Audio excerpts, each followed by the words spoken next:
up, everybody? We are back for another edition of Heart to Heart. My name is Elmira. Any of you who do not know me, I come on here and share your stories of breakthrough, your stories of from breakup to breakthrough, because that's what I am.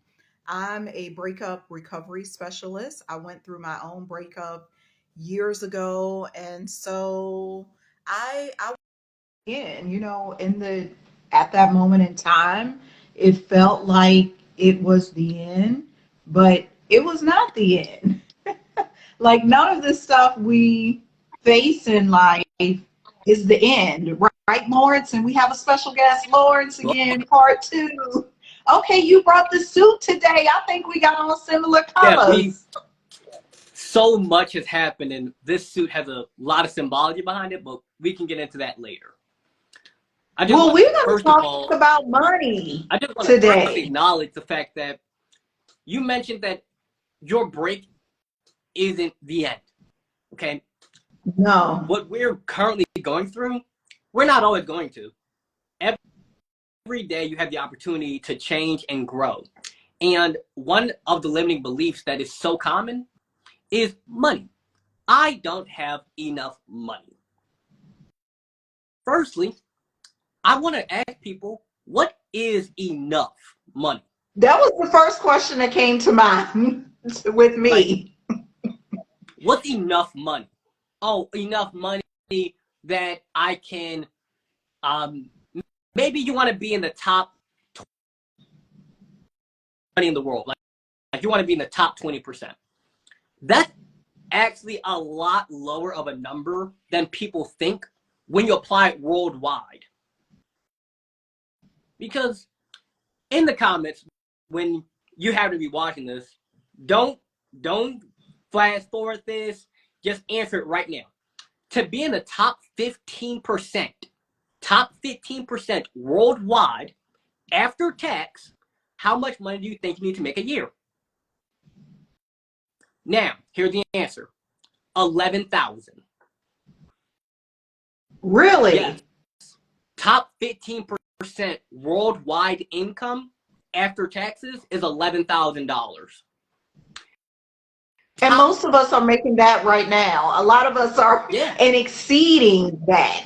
yes, exceeding it by very far. Hmm. Now, what do you think top less than 10% worldwide? Not in America. We're talking about every single country, including America. Like you put them all together, under top 10%. 40. 20,000. Oh, 40. Less than Okay. less than 10% of people in the world make $40,000 a year. Hmm. Less than 10%.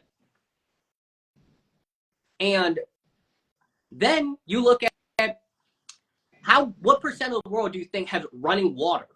Like a sink that has drinkable water. Less than half. Hmm. So when we say, I don't have enough money, what's enough money? Enough money to start a business? Let's use an example. I don't have enough money to start a clothing business. I don't have money to get the machine. I don't have money to get the fabric. Possible. But if you have access to a library, which is free, you can use the laptop there to edit software on Canva, which is a free program. So you can make your designs for free on Canva. Now you don't need money for the Wi-Fi or the laptop. You just need money to get the design put onto a blank t-shirt. Then you order that in bulk. So Hmm. to start a clothing business, you need less than $100. Less than $100. If you have access to a free library, which you can get a free library for. And and let me tell you this, Lawrence, when I moved to Nashville years ago, that's exactly what I did. I had already had my business, but I didn't have a computer of my own. I walked my butt to the library across the street, used their computer, used everything, and that's how I grew my business. Exactly. And a lot of the time, research like that, people don't ever pay attention to it. Because think about how much information is in a library. Hmm. You can find a book on literally anything for free. And the library is open from like, the one near me is like open from 8 in the morning until 6 in the afternoon. 10 hours. You got 10 hours of time in a quiet place that has unlimited information, free Wi-Fi, internet access, free computers, a printer, a copier, a scanner, and security for free every day, every year. The library does not close except on weekends, holidays, and elections. So we could also think, I don't have enough money to get a car. Like, you need $20,000 to get a car, okay? Or my credit isn't high enough to get approved for a car payment. Shoot, you don't even want no car payment these days. Do you know what people are paying? Very high. 700. I was listening to an interview the other day, and this financial expert was reporting most people are paying between $500 and $700 a month. I'm like, heck no. On that note right there, I want to say, I think a big part of why that payment's so high is people want fancy cars. Hmm. People want to look good. They want to look flashy. They want to look like, oh, I got it like that. Ain't nothing wrong with driving a Honda. Or a Hyundai. Yeah, there's nothing wrong with a Toyota. But we often want to drive around in Teslas and BMWs and show off and say, oh, I got it like that, when you cannot afford that car payment.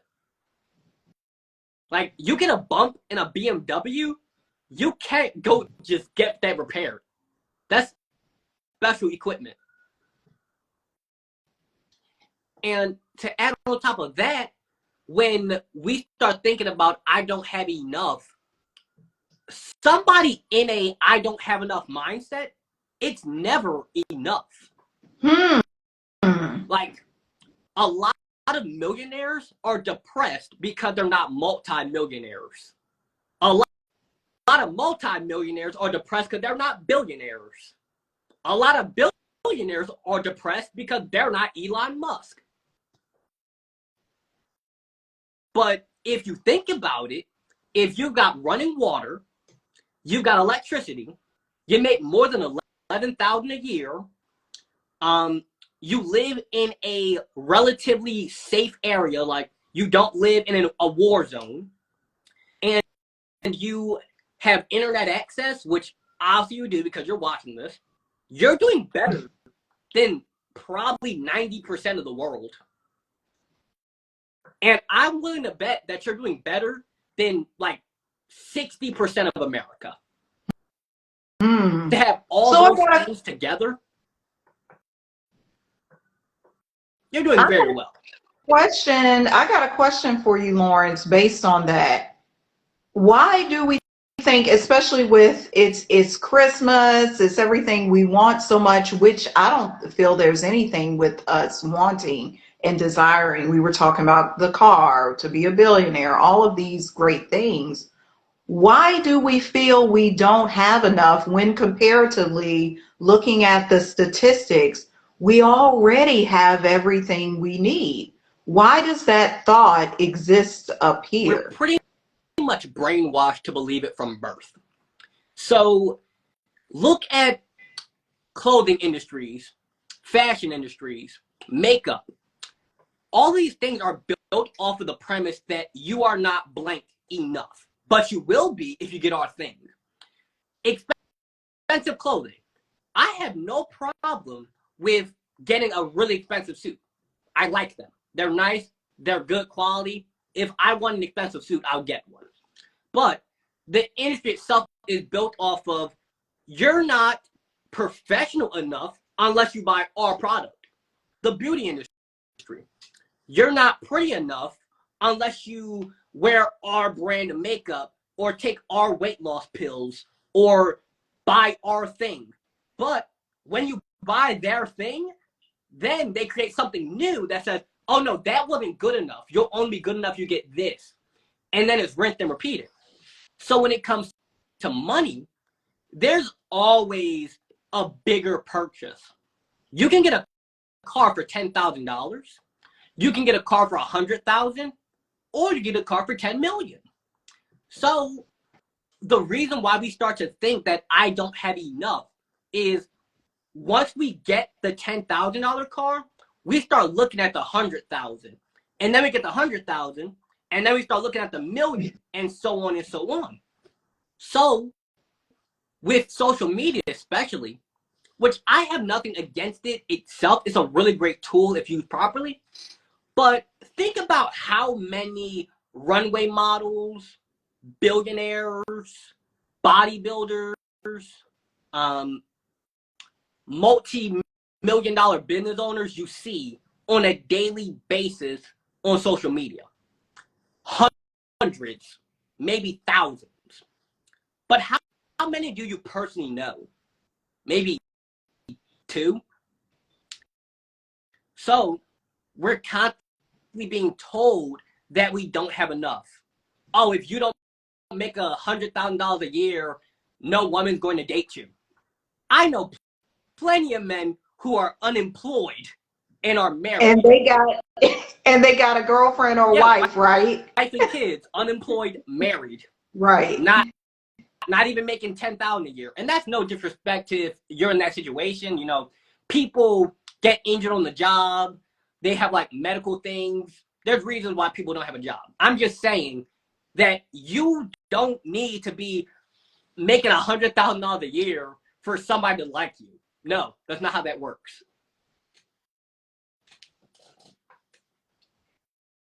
You don't. And then, okay, let's talk specifically about Christmas.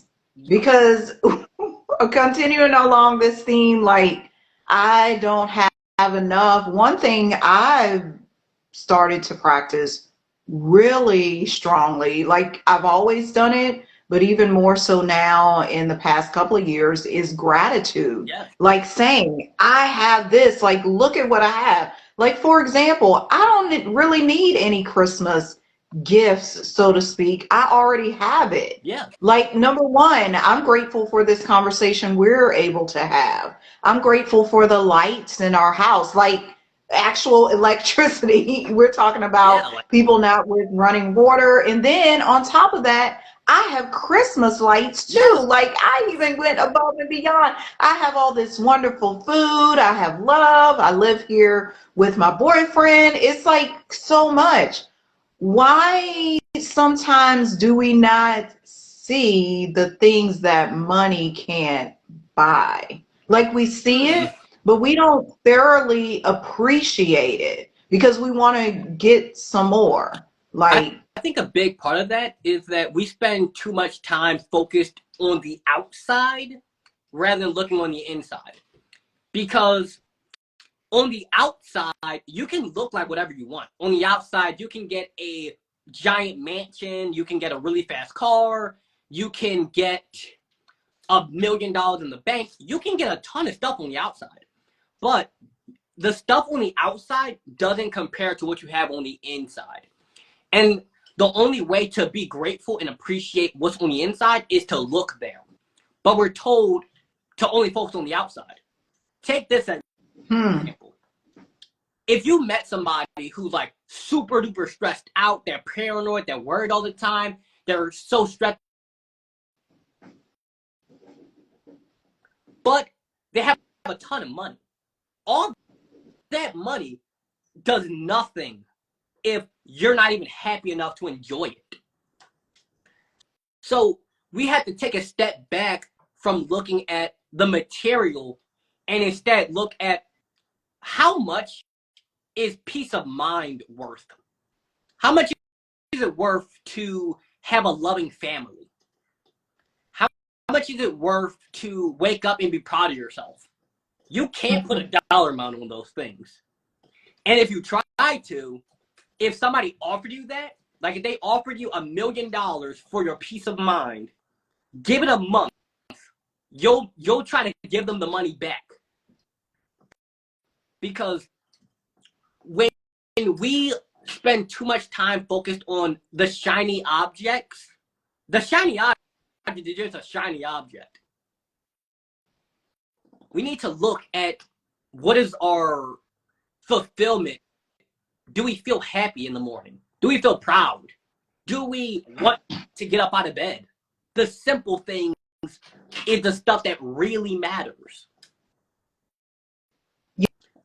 Yeah, it's interesting you mentioned that because there's this speech I've been listening to over and over and over from Jim Rohn, and it's called how to overcome an uncontrolled mind. And one of the segments in the speech, he highlights this billionaire, and the billionaire was telling Jim Rohn, like, I have all these great things, but one thing I'm missing is peace of mind. Yes. Like you would think, oh, I can buy peace But of mind, or I can buy peace. I can buy, but this guy did not have it. So to me, why don't we just have it now? Why not be happy, excited, peaceful right now before, let's say, we were talking about 40K is like what most people in the world would strive for, and you would still be in the top 10%. yeah. Before you get there, before you get to the six figures, just have peace of mind. Be excited about life. Like this morning, I was excited because I saw a freaking rainbow on the side of the tub. I'm like, yes, it's a miracle. I think a big part there that I want to address is when people, because some people, their idea of I don't have enough money isn't in regards to a car or in regards to the shiny objects. It's in regards to I don't have enough money for rent. I'm paying my own rent. Landlord knocking on the door. I'm about to get evicted. Some people, their I don't have enough money is that kind of I don't have enough money. It's not about I want to buy a fancy car. No, I don't want to be homeless. So to address things like that, I would say obviously easier said than done. And this is only going to apply if it's possible for you. But moving in with family, moving in with a friend, roommates, unemployment checks, if need be, a shelter. I know it's really hard to get into shelters because they're like crammed and packed, but especially this time of year, like it gets cold outside and it's hot and it's raining, shelters get packed. But to address concerns of I don't have enough money for things like that, like a place to live, if you got family, friends, relatives, shelters, government assistance, unemployment checks, things of that sort. Because there's a guy at my gym that I go to who he's but he put some of his money. I think I mentioned this before. He put some of his money into a bank account so he can have a Planet Fitness membership. And Planet Fitness has free showers and water. So you got 2 life essentials covered right there. You can clean yourself and you can not be dehydrated. Yeah. So when we start thinking about I don't have enough money for Christmas gifts, Black Friday, luxury things, like anything beyond the bare minimum life-sustaining essential is a luxury. It is a luxury to have a blanket. It's a luxury to have a bed. It's a luxury to have a house compared to a shelter. It's luxury to have a iPhone that has like data and Wi-Fi and apps compared to a flip phone. It's a luxury to have a flip phone compared to having to write handwritten letters and mail them. Yeah. So when we're looking at, the Christmas gifts, like online, when Christmas hits, I already know plenty of people are going to be posting, oh, for Christmas, I got a BMW. For Christmas, I got the new game system. I got the new phone. I got the, I got a ton of money for my Christmas gift. I got a new computer or a video game, or I got a new whatever for Christmas. We're going to see a ton of that. But you have to think about, if I'm trying to find a way to word this properly. If you compare yourself and what you have to somebody else, you'll never be satisfied. Like a saying that I can't remember where I heard this, but it was that if you're too focused on what's on somebody else's line, you'll never catch any fish. So let's say you're fishing. You could have a fish on your line, but if you're too worried about what the guy next to you or the girl next to you is catching, you're not going to realize that you have fish too. And your daggone fish gonna jump off back into the ocean, back to the river. Of course, there's nothing wrong with, like, you're just naturally going to see this. Like, you have a social media page, you follow people, you're going to see Christmas gifts. That's not the problem. The problem is when you start over comparing, like, oh my gosh, they got a BMW, I only got a Honda. They got a Honda, I got a bike. They got a bike, I got a skateboard. They got a skateboard, I got legs. And then the person with the legs, the person who's in the wheelchair and amputated is like, they got legs, I don't have legs. And the person who doesn't have arms to roll the wheelchair or legs is like, they got limbs, I don't have any limbs. So, to clarify that, with Christmas gifts and thinking about, I don't have enough money, I don't have enough money to start that business, I don't have enough money to buy gifts, I don't have enough money for whatever. You have to stop comparing up. And one way to be more grateful is do not look down on people, but compare what you have down. Like, I have legs. I don't have a car. I don't have a bike. I don't have a driver's license. But I still you that the guy with no legs would kill to be in my position. He would. Because I got legs. I'm not looking down on him. I'm just saying that I have something that somebody else would really want. So if I keep comparing myself to Elon Musk, of course I'm going to feel poor. But the guy with no running water, he thinks he's super poor because he's comparing himself to me because I have a sink. And he doesn't.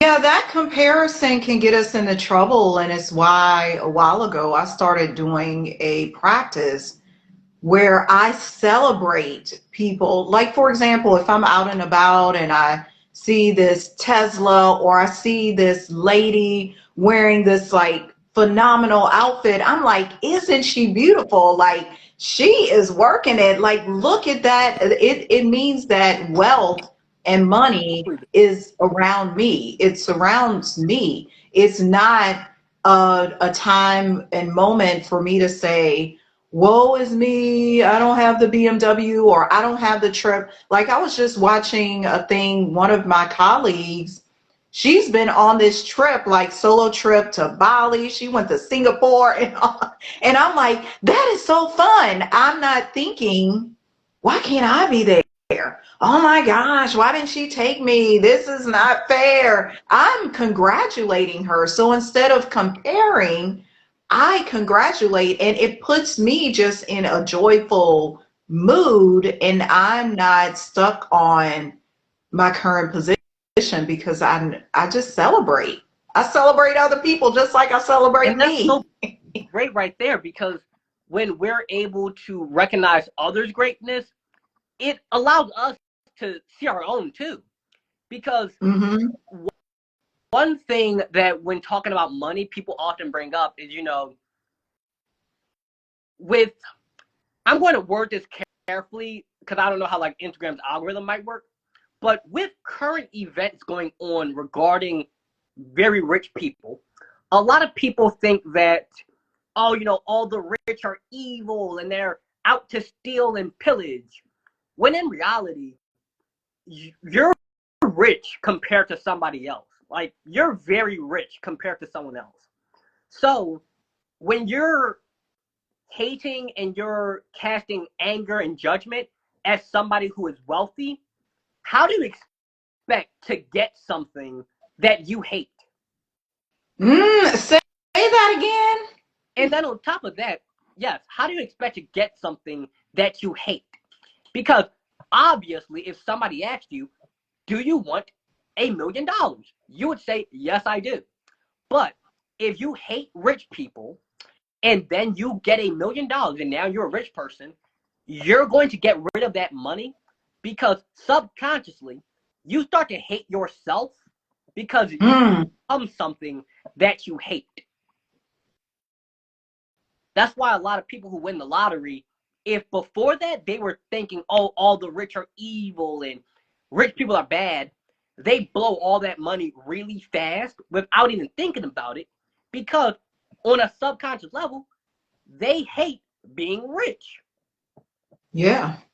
And it's what they determine as rich or what rich people do, because there's so many, and this is why we're speaking on beliefs and the beliefs which limit us in the realm of money. Because it's, when I say the word rich to 50 people, each one of those 50 people will bring something unique and distinct to mind. Yeah. Because that rich word is a certain connotation for everybody. Even just simply saying money, just mentioning money, and some people will think, going back to the beginning of the conversation, money, I don't have enough. Not saying, oh my gosh, look at all of the wonderful things money has afforded me. I have lights, I have water, I have phone that I can connect with Lawrence all the way there in Pennsylvania, and I'm in Georgia. We don't see that when we hear money. Yes. If my beliefs limit And then me. when we start to think rich, this is something I've been pressing a lot. I don't think of like wealth in terms of the material. I think of wealth as side, like a wealth of knowledge, a wealth of experience, a wealth of wisdom, a wealth of opportunity, a wealth of love. Because you can be wealthy in your bank account, but poor in your character. You can be wealthy in your character, but poor in your bank account, and you'll care a whole lot less about the bank account because you realize that I love myself. I love other people. I have people who love me, and I love them. I have opportunities. I have food. I have water. I am wealthy within. Yeah, the bank account might say $2. The bank account might be in the red, but you are in the green, so you know that at the end of your movie, everything's gonna work out. Like, if you're watching a movie and like, let's say you only saw the end of the movie, you only see the end, and at the end of the movie, the hero rescued the damsel in distress. They live happily ever after. They get married, have 5 kids, and everything works out. You know, at the end of this movie, everything's good, but you don't know what happened before that. Before that, the hero was homeless. He was starving on the street. He was begging for money. He went to war. His house burnt down. His dog got hit by a bus. You don't know what happened before the end, but you know at the end of your movie, you're good. So if the bank account is in red right now, if the job just fired you, if your spouse broke up with you, if life is happening to you, at the end of the movie, you're all good. So it sucks right now, but it won't forever. Like, you can only go so low. Like, the bottom is the bottom. From there, everything. And your bottom could be completely different than somebody else's. Somebody else's, their bottom is a war zone. Yours could be homelessness. Both of them are terrible, but they're just different versions of the bottom. But at the end of the movie, everything goes right. So imagine you're already at the end of the movie, but you're just watching everything before it.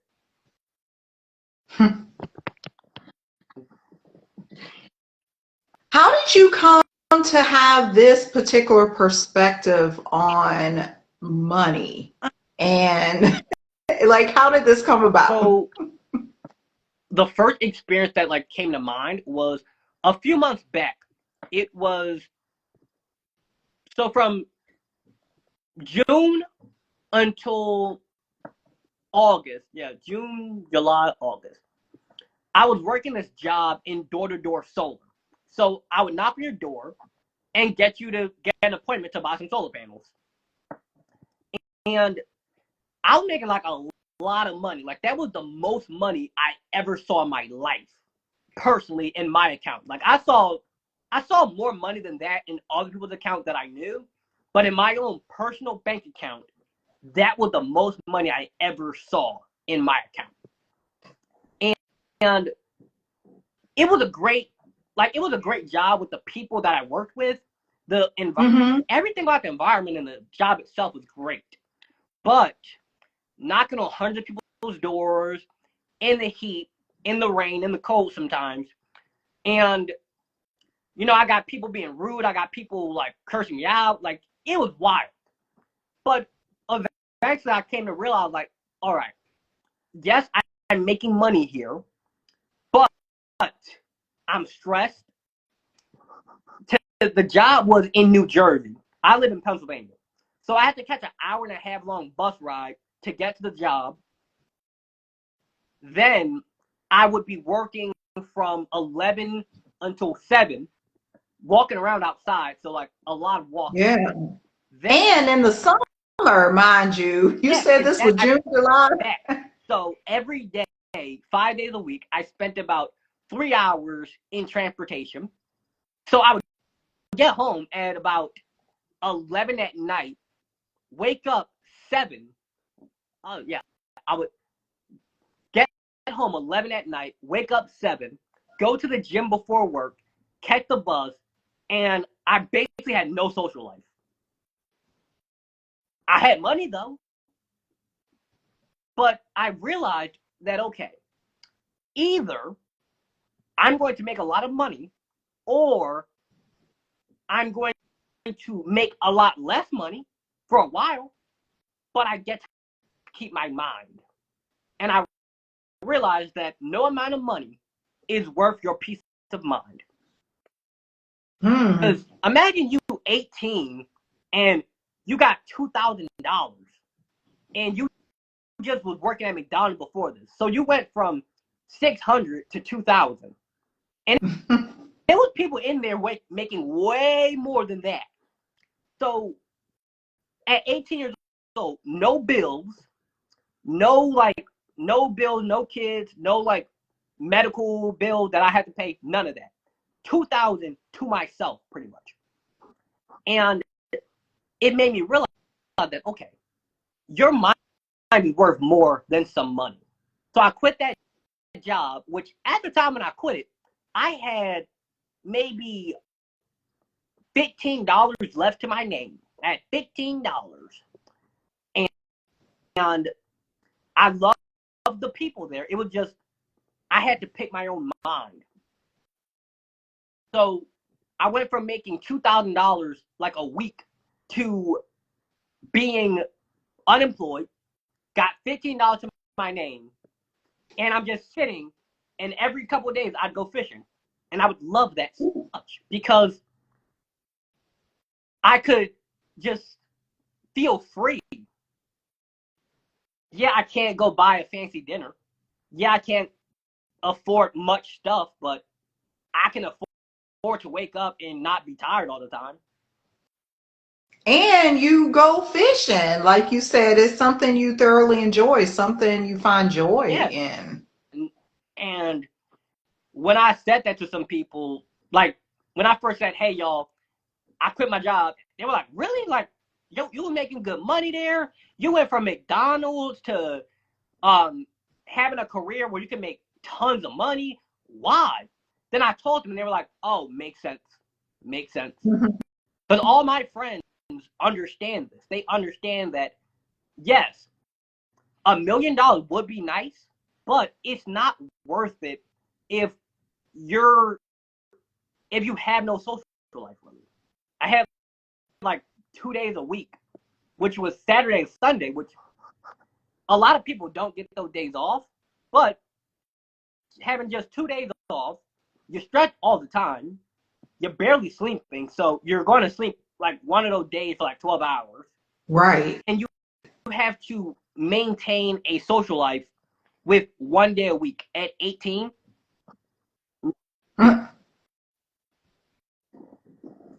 So after doing that, I spent about a month where I had almost no money. I was selling books. Like I would just sell my book to people on the train. And that's how. And you sold them. You sold them, Yeah, correct? I was How did that feel? really good because I knew that okay, I don't need a lot of money. I just need enough to keep my account out of the red. That's all I need. If I can sell 3 of these books a week, I'm good. That's going to be enough to pay off my gym membership. That's going to be enough to pay off like the subscriptions I had. That is enough. And it's more than enough because we spend an unnecessary amount on subscriptions. Like, Oh yeah, stuff you don't even need. Like last year I canceled my Hulu, and then I had Spotify this year. I canceled that because I was using it to host events, webinars and stuff. But then it was like, I don't really need that because right now I'm not hosting that many. So yeah, why am I paying for something I don't need right now? So yeah, what it made me realize, our money should match what we're doing right now, what we need to do. If we need to give to other people, if I need to hire employees, if I need to do whatever it is I need to do, my money should match that. I need to take care of my children. yes. And on top of that, it was actually a year ago yesterday. Like, one thing that I really like about how TikTok works is it'll tell you that, oh, 1 year ago today you posted this video.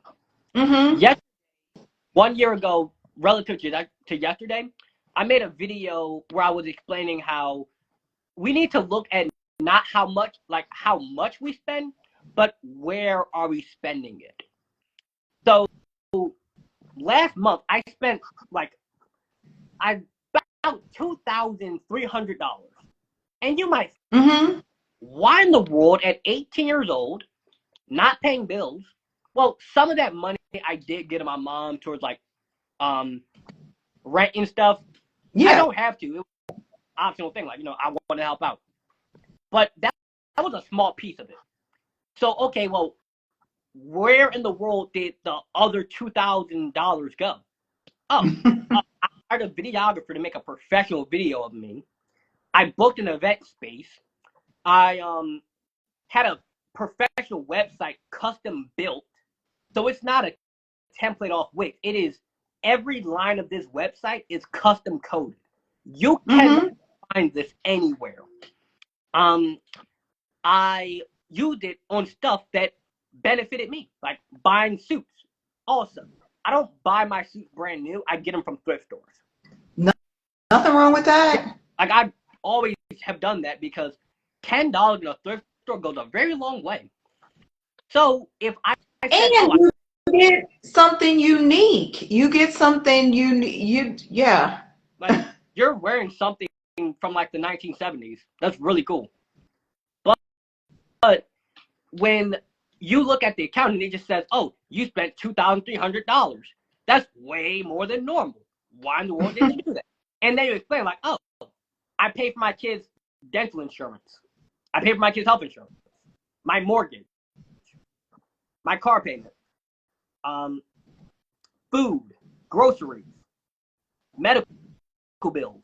Nobody's going to bat an eye if you spent $10,000 on feeding your children, making sure that they're housed, making sure they can get to school, and making sure that you can live in a safe area. But if you go buy a $10,000 watch and you don't have money for your mortgage, people will look at you crazy. It's not about how much you spend. It's about what are you spending it on? Why did you spend that much on that thing? And was that a smart use of that money? Because yes, I could have got somebody to do my video for cheaper, but if you went the cheap way and you just get somebody who like records it off an iPhone, which can be done, but it's going to be a whole lot less quality. The audio is going to be messed up. They're going to be unprofessional. They're probably going to take forever to respond. It's going to be terrible. But instead, if you spent the amount of money that I spent, which the guy gave me a custom rate, so I'm not going to say it since I don't, let's just say it wasn't cheap. It was not cheap, but it was reasonable for me. Spending that amount to get that level of quality, customer service, fast response. He arrived early, payment plan, the whole 9 yards, the whole shebang. He pulled up with the professional cameras, the clip-on microphones, the ring lights, the studio setup, everything included. Thousands of dollars I put into this project. But it's because it's a professional asset that is going to go on to make me tens of thousands, possibly hundreds of thousands of dollars. So right. If you had to spend $10,000 to set up something and you have that money, but it's something that's going to benefit you very highly in the long run, of course you do it. So I did it. But I have the same 5 pairs of shoes I've always had for like the last 4 years.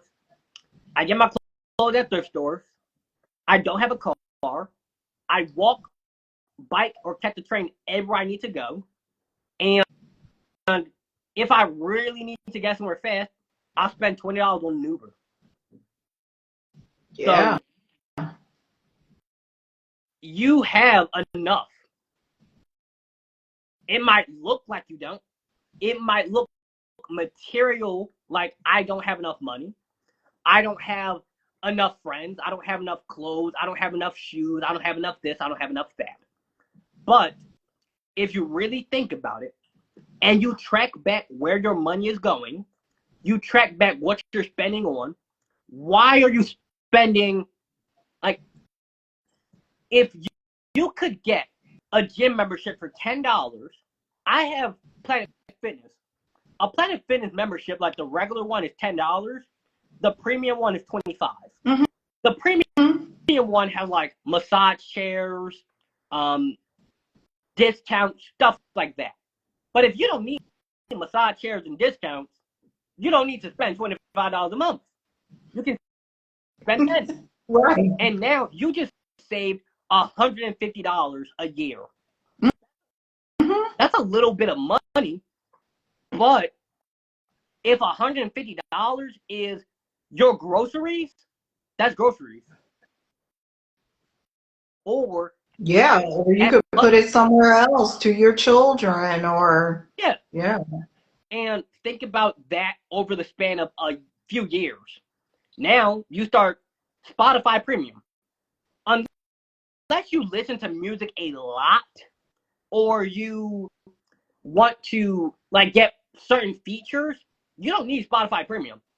You can download Spotify, SoundCloud, and YouTube. If you don't want to deal with Spotify's ads, you can use SoundCloud until they start giving you ads and then go back to Spotify. That's what I do. So Or you just YouTube. flip. Or you could like really, let me think what else you could do. You could like record songs onto your iPhone, like on the voice memo, and then play it back. I know people used to do that all the time with radios. Like they would do that and then burn it into a CD. Oh yeah, we did that back in the day. So you have more money than you think. It's just you spend more money than you think. Like, And possibly on things we really don't want to, because I found with myself is I would spend out of habit. For oh, example, if I knew, oh, I always go here, or I always have this membership or subscription, I've had it for 2 years, it's automatically going there. But why? Maybe in my current state, I don't need that. I needed it 2 years ago, but yeah. I don't need it right now. And a lot of people have things like that where they're holding on to old baggage and it's weighing them down. You would think $10 a month is not a lot of money. It's very little over the span of a month. But that comes out to $120 a year. After 10 years, that's $1,200. That's a mortgage.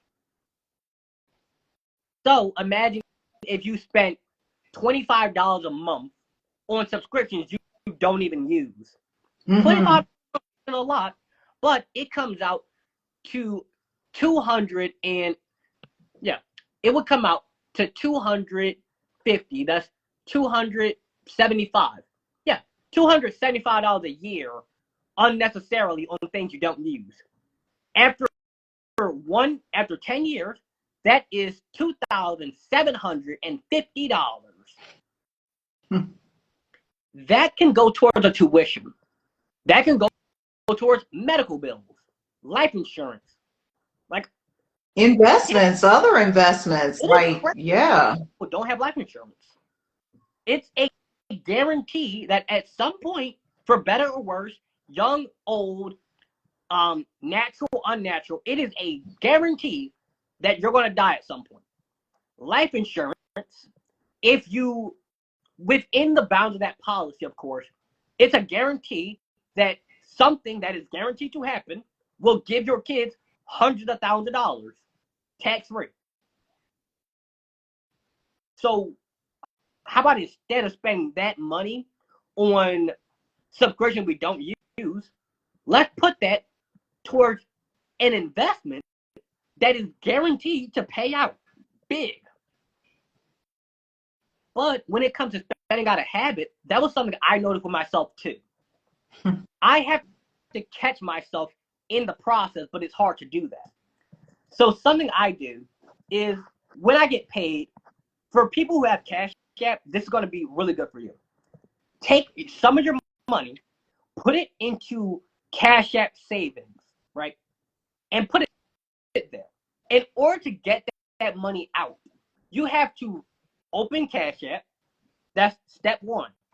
Step two is go to the savings part. Step three, click the savings part. Why the world just send balloons? You got balloons. Step three is you got to go to the savings part, click the savings part, select how much money you want, select do you want it the same day or in 3 days. You have to think about if you want it the same day or in 3 days. If you want it the same day, you have to pay a fee for that. If you want it in 3 days, you have to think to yourself, do I really need it in 3 days or can I wait? So after 11 steps of catching yourself, do I really need it? Do I really need it? Do I really need it 11 times? You'll figure out if you really need it. And it makes saving money way easier because it makes spending money way harder. Yeah. See, I don't see anything wrong with spending money. It's just like you said, what am I spending it on? Yeah. What is that product or service? How is it benefiting me? Because I spent 10K on certain things. I've spent $5 on certain things. You know. So it's not a yeah, I'm gonna clarify that too there because it's not about how much you're spending or how often you're spending. It's about spending within your reasonable means and spending on things that are beneficial to you rather than like depreciating. Like a car loses Mhm. half its value the moment it is off that lot. So you put a car for 100,000, you drive it same day, 50,000. Now, if you had something like life insurance, yes, you don't want to pay $100 a month, but in 50 years from now, 70 years from now, however long it takes, I bet you're going to be very glad that you did. Because now you get to go out and know, okay, yes, I'm gone. My kids are going to be sad, but they're not going to be homeless. They don't have to pay for my funeral. That's covered. Um, they don't have to worry about college. The life insurance policy has tuition in it. Mhm. They don't have to worry about, basic survival needs. All they have to worry about is, crying that their parent is gone. But they don't have to cry when the eviction notice comes to the house.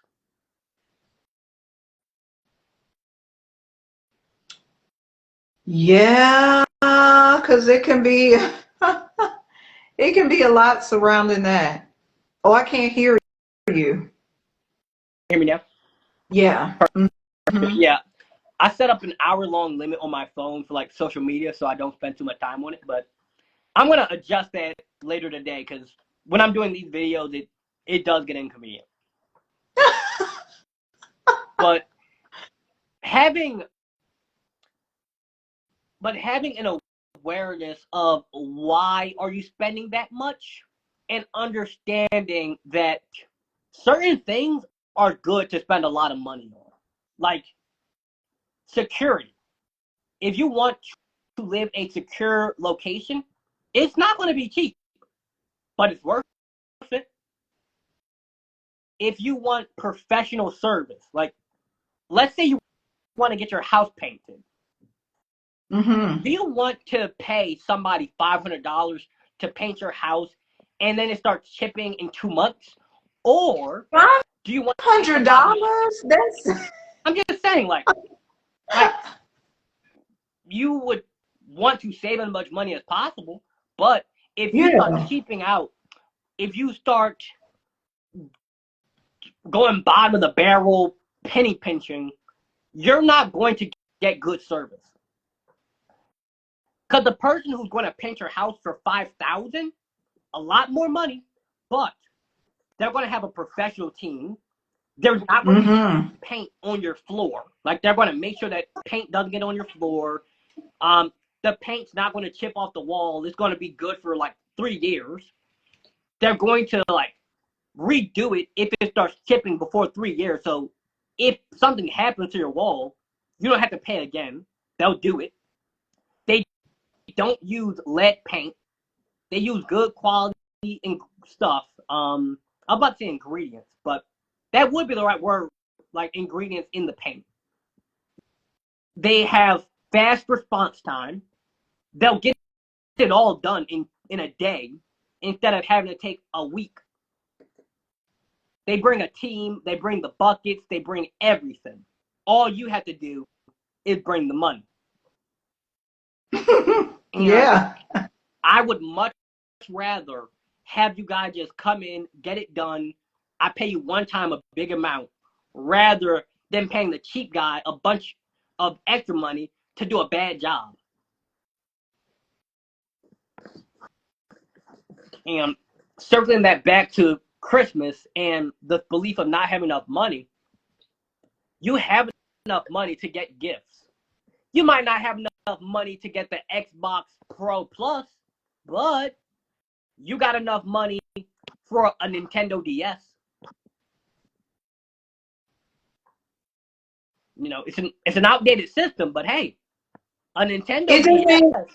is a It really good doesn't really device. matter because, Lawrence, that goes back to our comparison thing because what if I actually enjoy Nintendo DS? Like my boyfriend here resells stuff. He got game Yeah, systems. He can fix the old game system, all of that stuff. But it doesn't, I've made Christmas gifts before. And yeah, actually, earlier today, I was thinking, I just want to send a few of my friends some like handmade cards.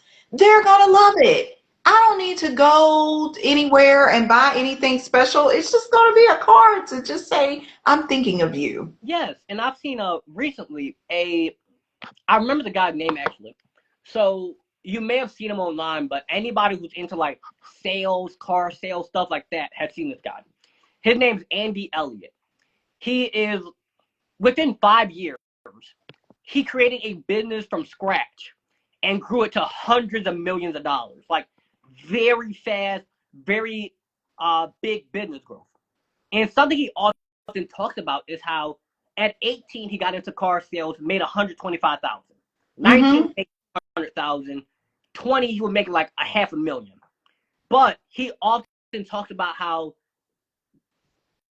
most of his life he was a terrible father. Like he openly talked about how most of his life he was a terrible father because he spent so much of his time focused on how can I grow the company he was working at before his business, how can I grow financially rather than how can I be a good father. And he was talking about how his team, who all are, salespeople, they're making hundreds of thousands, millions of dollars, super successful people. Him and his wife, who run the company, asked them, if you guys are whoever's like the top person here, like the top sales representative, Mm-hmm. what do you want as a gift? Like, do you want a new car? Do you want a bonus amount of money? Do you want a Rolex? What do you want? And they all simply said, we want to go to dinner with you. That was it. We just want to go to dinner with you. And what that goes to say is people who realize the value of what's inside, even if you offer them something financial, they see the value in a dinner. Yeah. They see the value in a thank you letter, a hug, um, spending some time playing video games with your kid, a, a cute date night going to look at the stars, or, or it could be as simple as watching a movie together. So when we think I don't have enough money to celebrate, I don't have enough money to buy a gift, I don't have enough money to show somebody something, you do. You have enough money. You had enough because you intrinsically are enough. What's in your Yes. wallet isn't the thing. Like what's in your wallet isn't what makes you enough. What's in your driveway isn't what makes you enough. What's physically on you, like your designer label or your height or your beauty or your weight or your skin or any of these external things isn't what makes you enough. It's what's inside that makes you enough. Because whether Mm-hmm. because whether you want to look at it purely scientifically through evolution, or you want to look at it through a religious way, like being made in the image of God, whichever way you look at it, however you worship, however you view being a human, you are either the result of a divine creation or the result of every single event from the beginning of time. So, if you were made in the image of an all powerful creator, that implies that you have a degree of power in your life. Sure do. If you are the result of the beginning of the universe, that implies you are made of the exact same stuff as a star. the same gases and hydrogen and oxygen inside of a star is the same gases and hydrogen and atoms inside of you. The same creator that made the stars and the earth and the planets is the same creator that made you. So yes, I cannot walk on water. I cannot turn water into wine. I can't say let there be light and there be light, but I can create a new life in 9 months. And I can. that's pretty freaking fantastic. Yeah, like think about. I don't think people ever realize how exceptional having a child really is. You take two little cells that you can't even see, like two single cells, they come together, and after 9 months, two cells became trillions of cells. It became a whole new life. It became this new being that can talk and walk and grow and learn and do things.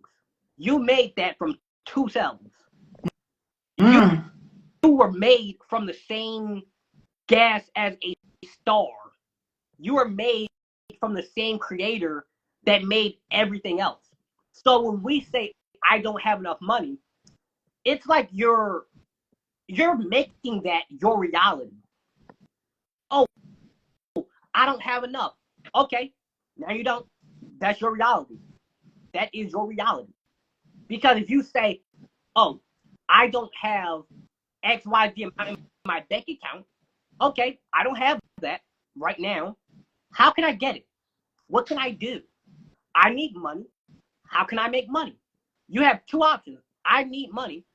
Oh my gosh, the world's falling apart. I don't have enough money. I'm going to go broke and this and that and da da da da da. Or how can I get money? Get a job. Start a business. Sell your books. You said start the business. Sell your books. What can I do? Yeah. You got 20 pairs of shoes. You wear 5 of them. Sell 15. Oh, but it's not that easy and it's hard and this and that and okay. I know plenty of places that are hiring. Now, is it easy to get the job? Possibly not. But is it hard to find a place that is hiring? Indeed.com, supermarkets, McDonald's, the library. Walk down the street. Yeah. Exactly. If you live in a major city, you are within, I would say, within 2 miles of a place that is hiring with a college degree. Oh, no, not college degree. High school diploma or GED. Some of them don't even need that. Oh, I don't even have my high school degree. I don't have my GED. McDonald's will hire you. McDonald's will actually pay you to get your GED whilst working there. I've seen. See, that's something to be grateful for right there. Yeah. Or I don't know any place that would hire me. Okay. Do you have a criminal background with like a major felony? And I mean like something major. No, I don't. Okay. You can find a place that will easily hire you. Oh, but I have charges against me. What is it? Oh, petty theft from 10 years ago. Who cares? Don't nobody care that 10 years ago you stole $5 from your cousin. Nobody cares. Now you robbed a bank. That's a problem. But if you don't have a major criminal background, you don't have any major legal issues there, you can find a job quite easily. Often what I've done is you know somebody with a job, they know the manager, tell them to vouch for you. Every job I got, except the solar one and the one where I was like doing political canvassing. So 2 of my jobs throughout my entire life. Those were the only two where I did not get the job because somebody vouched for me. The first McDonald's I worked at, I knew somebody there. The second McDonald's, I got the manager's direct phone number from a previous employee. Oh, my phone fell. Yeah, my phone just fell. But the second McDonald's I worked at, I got the manager's direct phone number from a previous employee. So I called the manager direct and said, "Hello, my name's Lawrence. I know that may seem a little strange that I have your number, but I got it from XYZ. Are you guys hiring? That's all I need to know." She said, "Yes, put in an application." Next day, I went in, was hired. Yeah, that quick. Yes. Now, that's an exception because that's an outlier situation. But you have a friend who has a job. You have a friend.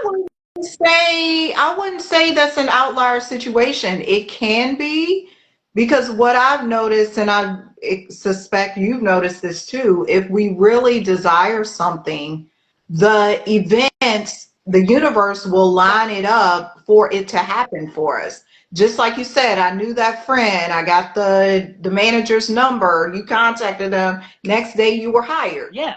Or when it comes to making money, we start thinking that, oh, it's so hard to make money. It's so hard, the laws and the taxes and this and that. And yes, these are things that happen. Taxes exist.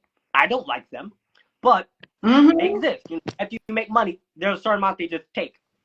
However, to say that it is hard to make money, that's what you're saying about you. So we have to look at what are we saying about us. Oh, I don't have enough. You're saying that about you. So instead of I don't have enough, we need to look at what are some ways, what are some options?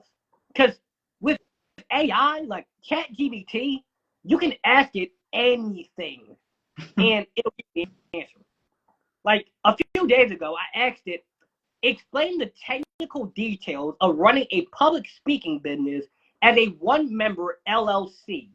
10 seconds later, that thing spat out everything. It broke it into categories. It said, okay, category 1, category 2, category 8. Here's what it is. Here's how to do it. Do you need any following questions? I asked, okay, expand on category 7, event networking. Okay, here are ways to do it. Zoom webinars, LinkedIn, Eventbrite, local libraries, Instagram Live, TikTok, Facebook, Twitter. It spat out every single thing within 10 seconds. Of course, there's plenty of information that I don't know, but for like how to get a job, apply, make a resume. Do you have past experience? No, I don't have past work experience. Do you have volunteer experience? Yes, I do. Put that down. Because part of how I got the job working for the solar company was I did 125 hours of volunteer hours working at a park. And it was during the summer. Like, it was a summer a year before I got the job. And I used that to say that I had prior experience working outside for long hours in the summer. And Right. Was I selling something? No. I was cleaning the park. But it showed that I can withstand hot physical conditions. I can work outside. I am physically capable. So if you have volunteer experience, you can put that on a job resume. My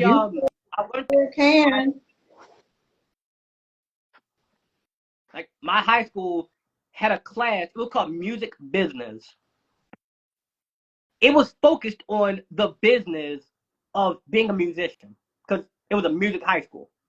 But in the class, we were also taught things that apply to every aspect of life, like how to write a resume, how to send an email, which seems like a simple subject, but if you want to send a professional email to your employer, a future employer, a college, a networking event, you need to know how to write an email.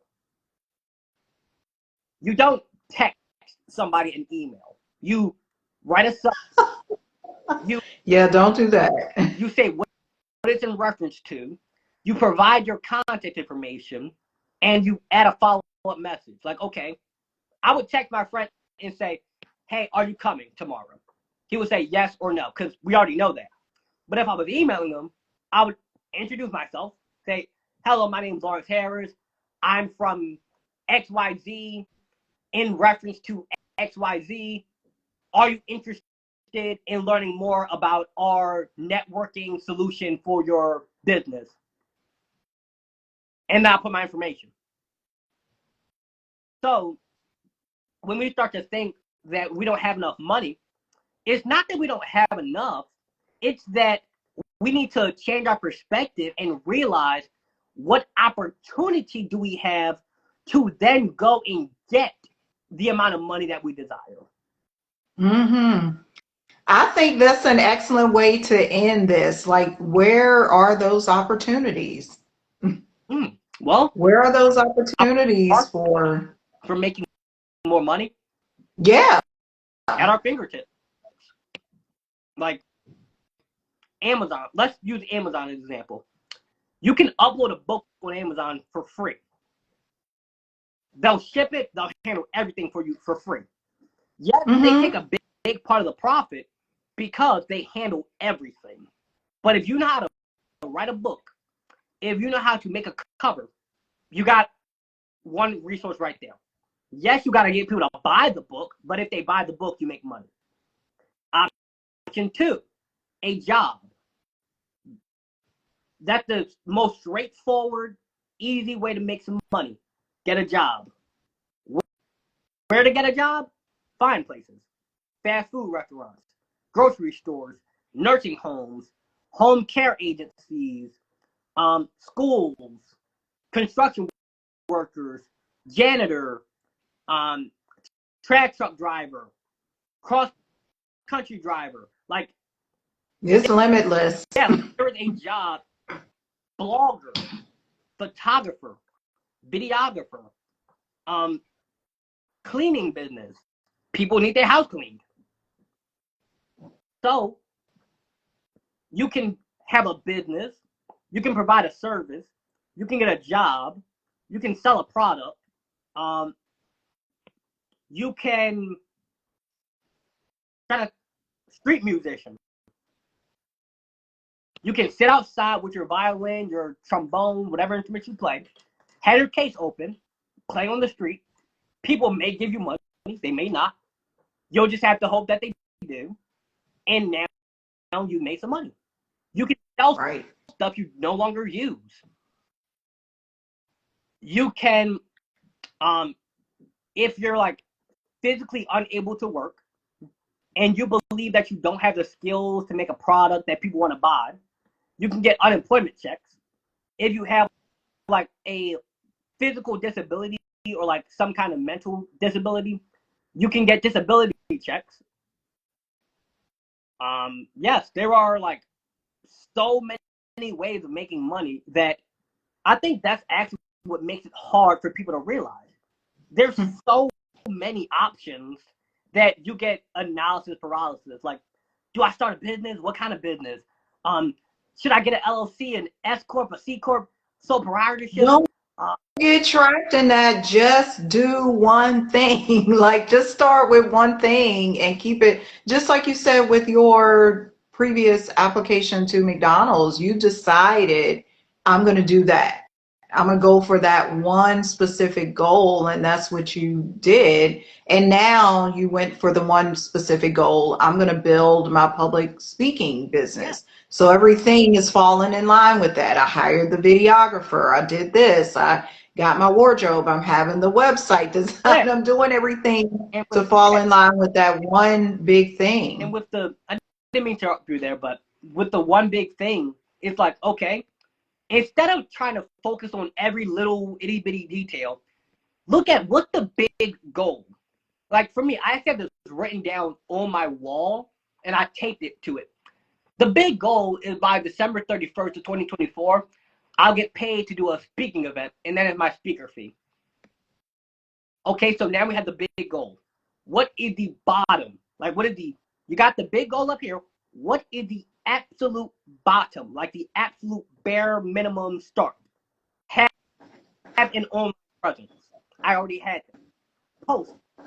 That's like you speaking, video clips. Oh, but I don't have access to a stage. Go outside with your iPhone and record a TikTok. That's how I started. Like legitimately, I went outside with my iPhone, recorded TikToks, uploaded that to the internet, kept doing that over and over and over and over until now it's a job and a profession for me. Then you find like what are the details that you need to do. Not what exact videographer you need, what exact camera you need, what exact whatever you need to get your goal, but what is the bottom, what is the big goal, and you figure out the stuff between that. So when you're thinking, I don't have enough money, find ways. Oh, how?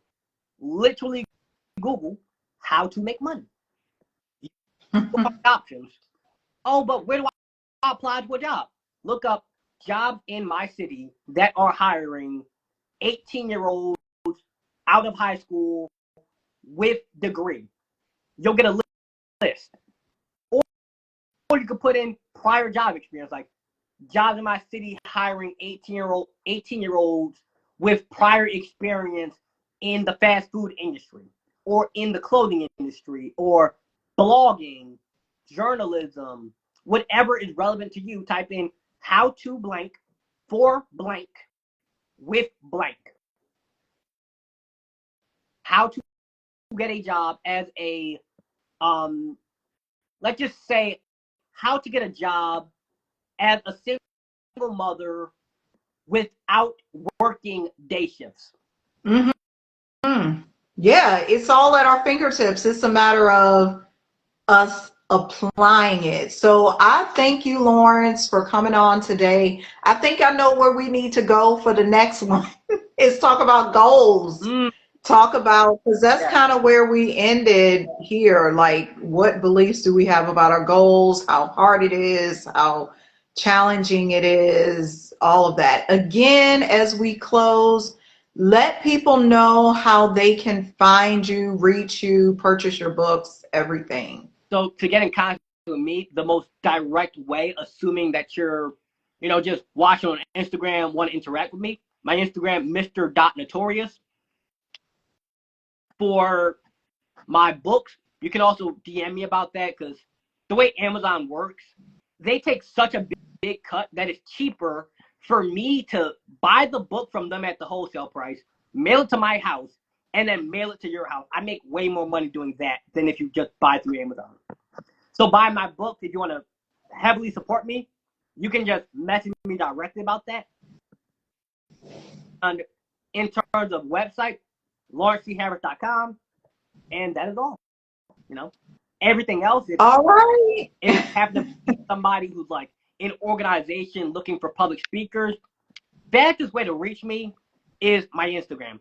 DM me. I know it might seem a little unprofessional for you as an organization to DM somebody. Just do it. I'm a human. You're a human. Let's just talk to each other. Right. I agree. Well, again, thank you. And until next time, bye.